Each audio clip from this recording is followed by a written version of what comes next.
Makamu, tuhitimishe kwa kuzungumzia kauli ya kada wa CCM ambaye pia ni kada wa CCM lakini pia ni diwani wa Kariakoo. Alizungumza na kukutaka uachane na kuzungumzia mpira na usipoacha utaporomoka kisiasa. Una nini la kumwambia? Kwanza ni makosa makubwa kuni. Mimi nilikuwa diwani mwaka 2008. Huo diwani ambao amepata leo hapo kwa watu kuuawa, kwanza hakuchaguliwa. Mimi nilikuwa diwani wa kuchaguliwa. Nimeshindana na tajiri mkubwa kabisa kanda ya Ziwa nzima. Anamiliki mabasi kama Abudi. Nikiwa mwanafunzi wa chuo kikuu, sina hata baiskeli. Mwaka 2008. Leo yeye amepata udiwani baada ya watu kuuawa maelfu, akatangazwa udiwani fake, hajachaguliwa na mtu. Kwa ni level ya chini kabisa ya mtu ambaye hawezi kujibizana na mimi, kwa sababu mimi nimekuwa hivyo vyeo miaka mingi sana iliyopita. Tunazungumzia mpira kwa njia gani? Mimi nimesema, mimi ni mtu naamini katika vipaji, kukuza vipaji kwa ukweli, kutajirisha watu. Sisi chama chetu is a center right party, chama cha mlengo wa kati kulia, chama ambacho kinalenga kuleta social market economy, kudecentralize power, kufanya watu wawe na uchumi. Ukiwa na uchumi, timu za mpira zitakuwa na uchumi. Kwa mfano, uchumi wa kanda ya Ziwa, tulipaswa tuwe na timu kubwa zinatoka kanda ya Ziwa zinazolipa watu mamilioni.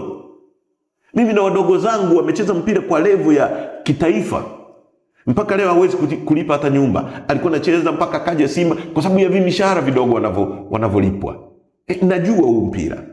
Mimi nimeshiriki kwenye mambo ya mpira kwa kiwango kikubwa sana, na yeye anajua huyu anayezungumza.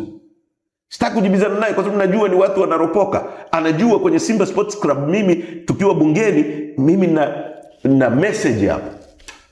Ni misaada mingapi nimetoa kwenye Simba Sports Club nikiwa bungeni, tukiwa kwenye kamati ya uongozi wa Simba pale bungeni, na huyu Idi Hassan Zungu ambaye leo ni speaker, lakini Rashid Shangazi na wengine.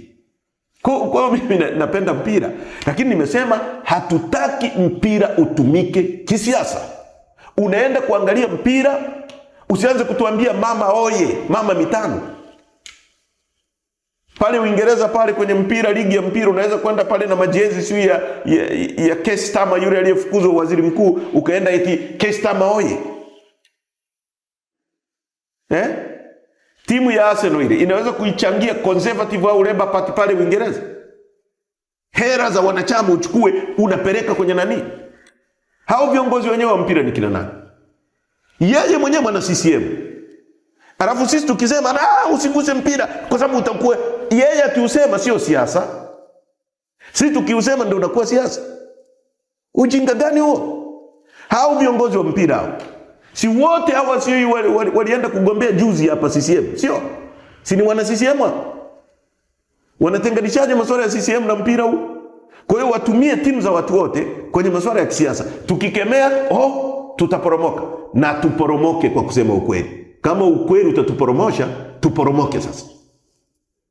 Sisi hatufanya hapa siasa kuwa maarufu. Tunafanya siasa za kusema ukweli, na tunajua ukweli una gharama.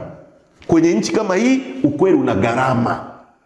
Kama kusema ukweli kutatupa gharama, si unamwona Lissu yuko ndani kwa sababu ya kusema ukweli. Ukweli una gharama, na tumejiandaa kulipa hizo gharama. Kwa hiyo mtu asitutishe kwamba tutaporomoka. Na Watanzania sio wajinga. Ukiipeleka CCM timu hiyo timu inachukuliwa leo na wanasiasa, wanaipeleka huko mikoani Sweden kucheza ligi za mchangani za mpira kwa maslahi yao. Zinakwenda kuimba fulani ametuleta hapa. Unaweza kuichukua Arsenal, mwanasiasa, ukaihamisha uwanja ikacheza nyumbani kwako. Community Shield, ngao ya hisani imepangwa kwamba itachezewa Wembley au ule uwanja maarufu wa Cardiff. Alafu wewe uje useme mimi naileta kitongojini kwangu Kizimkazi. Inawezekana hilo jambo? Hatutaki mpira wetu utumiwe kisiasa. Je, hawa watu wanao finance hizi timu wakoje? Wakitaka twende huko taenda. Je, hizi fedha zinakwenda vizuri? Au ni watu wamejificha huko kujikamuflage? Na mambo mengine mengi wanatumia hisia.